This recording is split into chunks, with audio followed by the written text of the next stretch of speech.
r/NoSleep. Posted by CIAHerpes. I found my family's corpses buried in the forest.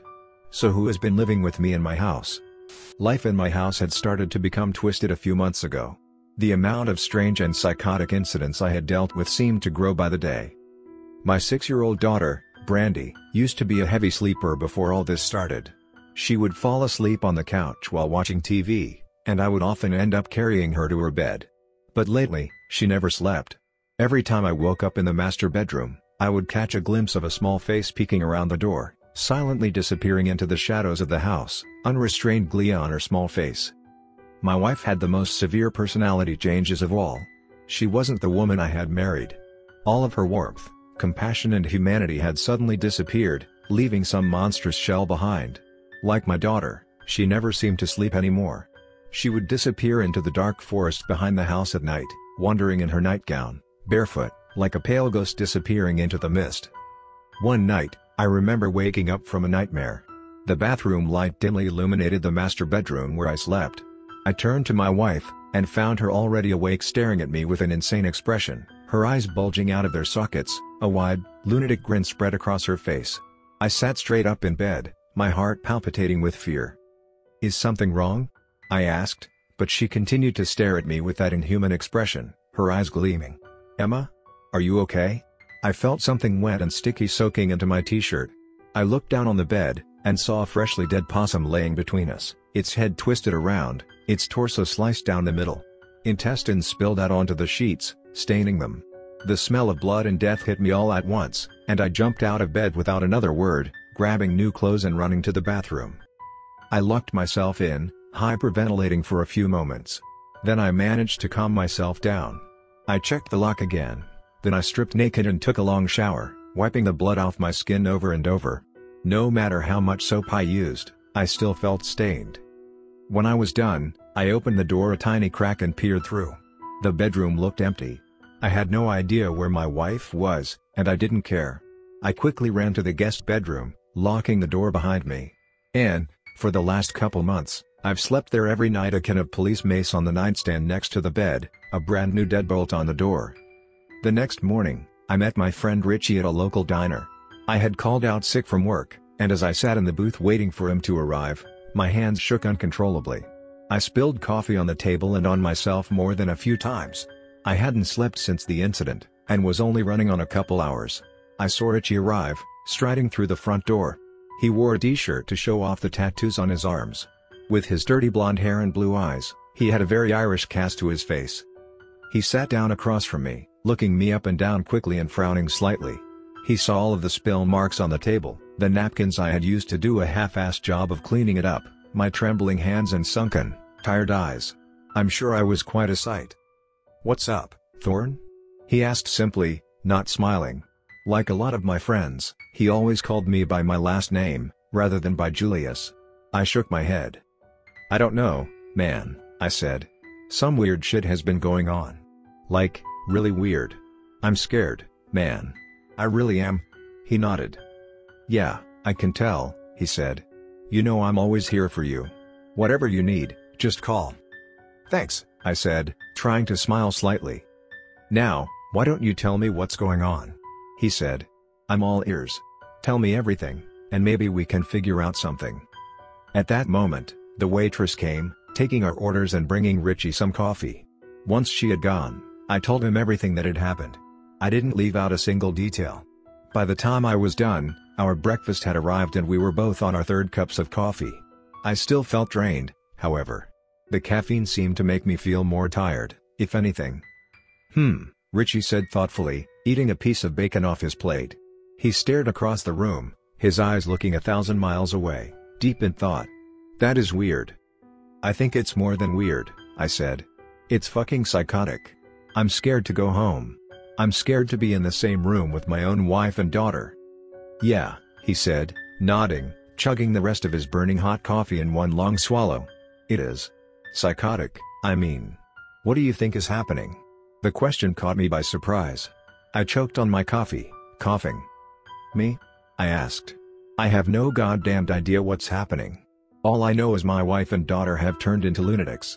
If it was just one of them acting weird, maybe I'd think it was mental illness, schizophrenia or something." He smiled slightly at that, but his eyes remained grave.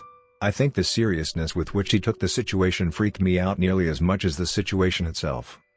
"But it's not one. It's both," he pointed out. "And yet, not you. You seem totally fine." "So what's your point?" I asked. "Well, if it was some sort of strange drug in the water, all three of you should be affected. You all eat and drink the same stuff, right?" I nodded. "And if it was mental illness, likely it would only be one of your family members affected. I mean, what are the chances that two people would develop a serious psychotic disorder at the exact same time? And schizophrenia is extremely rare in children anyways. So what does that leave?" I asked. He shrugged. "I don't know, maybe body snatchers, aliens, mad scientists cloning people in secret government experiments. Who the hell knows?" I laughed at that. Hearing it put into words made it sound totally insane. "Aliens? Body snatchers?" I said, scoffing. "That's all science fiction crap. This is real, man. It's real and I don't know what to do." "You should leave your house immediately. You can come stay with me for a few days," Richie said. I shook my head. "I can't just leave my family behind," I said, realizing how feeble the argument sounded. I had just said these people weren't my family, after all. But Richie understood. "You mean you can't leave until you find out what might have happened?" he asked. My head slumped, all the tiredness and fear from the past weeks leaving me lethargic and bone-tired. "I just can't leave," I said again, feeling like a prisoner. Things began to get stranger after that. Pets began to disappear. All across the neighborhood, I would see signs for missing dogs and cats. Normally, Emma would have become despondent over this. She was an animal lover who often donated to charities for homeless or abandoned pets. She had an ASPCA sticker on her car. But, as I knew early on in my heart, it was not Emma I was living with anymore. During the first days, I thought perhaps some toxin in the food or water had caused brain damage and personality changes in my family. Maybe it was an intentional release of some chemical weapons agent by the government or a terrorist organization. All of these thoughts passed through my head, but my intuition told me over and over that they were all dead ends or red herrings. The truth was, these people were not my family. I knew it in my heart from the very beginning. I could see it in the way their eyes gleamed during the night as they crept around the house, never sleeping, moving as silently as cats stalking their prey. I would hear floorboards creak outside the door as one or maybe both of them stood there for hours on end in the middle of the night, and my heart would begin beating fast. Dark bags began to form under my eyes as I slept less and less.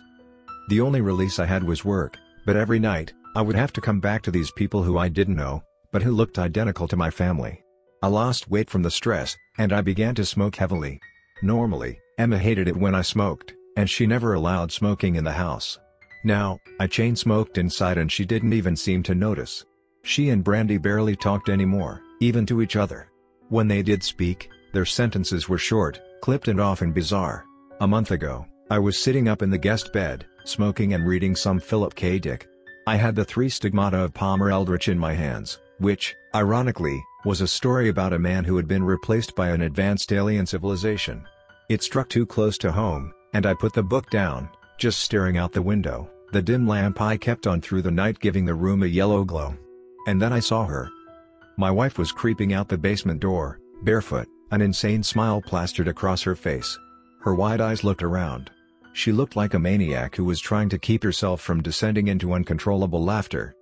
"I wonder what they find so amusing," I whispered to myself bitterly, feeling cold hatred and spite towards these 2 strange people who had taken over my house. I saw her start towards the woods behind the house, taking a small dirt trail that ran towards a nature reserve a mile away. And at that moment, totally fed up and ready for this madness to end, I resolved to follow her. I got up out of bed, wincing as the springs groaned. I wondered if my daughter would be waiting outside the door with a bloody knife in her hands, ready to cut me open like my wife did to that poor possum. I heard a floorboard creak directly outside my door, and a slight, barely audible sound followed it. It sounded like giggling, a little girl quietly laughing. I swore under my breath. "Fuck it," I whispered, going to the window and opening it. The wood shrieked loudly, and I winced, looking back over at the door. But I heard no response from the other side. "You're afraid of a little girl finding out you're leaving? A grown man?" I asked myself, smiling at the absurdity of it. But when I remembered Brandy's cold, insane eyes, the smile went away. "Yes, Indeed, I was afraid of that little girl. I had no idea what she was capable of. I looked down. I was only on the second story, and below the window was soft earth and grass. I slowly climbed out, hanging myself down from the window and letting myself drop. I felt myself falling for a few moments, and I wondered if I would regret this. Images of my leg bone breaking and poking out through the skin ran through my head, and then I hit the ground, rolling as I hit dirt. I landed hard on my back, knocking the wind out of my lungs. I lay there for a few seconds, breathing hard, then pushed myself up and began following my wife, wearing only slippers and boxers and a t-shirt. I wasn't exactly dressed for reconnaissance work. Then again, neither was she. I glanced at the house, and from my daughter's window, I thought I saw a small face staring down at me grinning like a jack-o'-lantern, an expression of barely contained glee and bloodlust marring her childish face. But when I looked back up, the window was empty. I figured my mind must be playing tricks on me, and yet it shook me badly. I had never imagined I could be so afraid of a little girl as I was right then. I tried to move as fast as I could without making noise, hoping I could catch up with my wife. The half-moon gave some bare light that streamed through the trees. I used it to avoid the rocks and tree roots that jutted up out of the earth. After a few minutes, I heard an eerie sound coming from in front of me. Humming. I caught a glimpse of my wife, pale in white, her nightgown billowing around her thin frame. She stared straight ahead, her eyes not seeming to blink. She veered off the trail, and I followed from a safe distance, trying to keep myself hidden behind trees.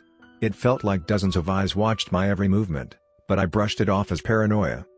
She trampled through brush and pricker bushes, not seeming to notice the thorns and whipping branches.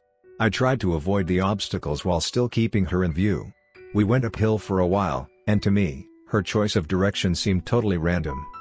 Then, she stopped.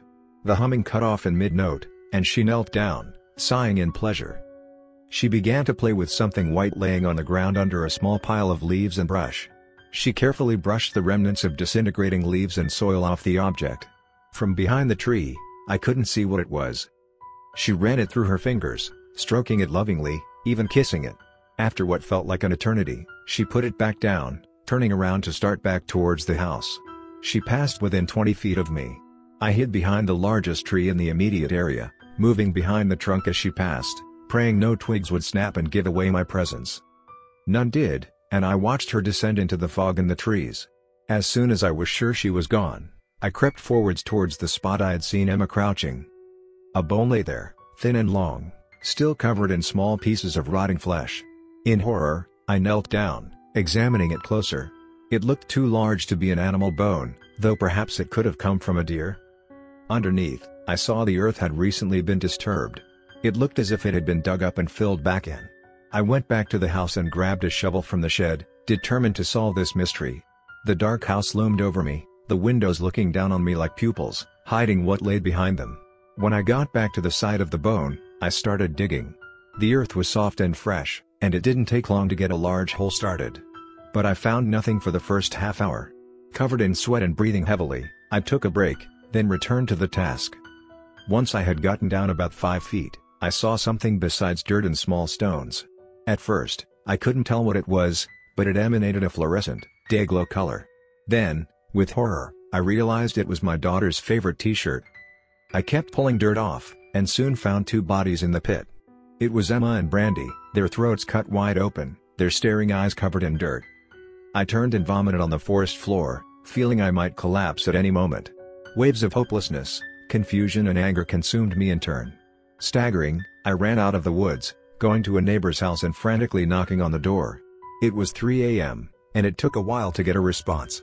Finally, my neighbor, an old retired man, came to the door. "Al, thank God," I said. His tired, bloodshot eyes looked at me for a long time. "Julius. It's a bit late for a visit," he said. "This is an emergency. Can I use your phone for a minute? I need the police here immediately." His eyes widened at that, and he looked wide awake a moment later. Sure, come on in," he said. As soon as I had entered, he closed and locked the door behind me. He pointed towards the kitchen. "Phone's in there, hanging on the wall next to the door." I thanked him profusely, visions of my murdered family members running through my head. Then I dialed the police, my fingers shaking so badly that it took me a few tries. Finally, though, I heard it begin ringing, and at that moment, I wondered what exactly I would say.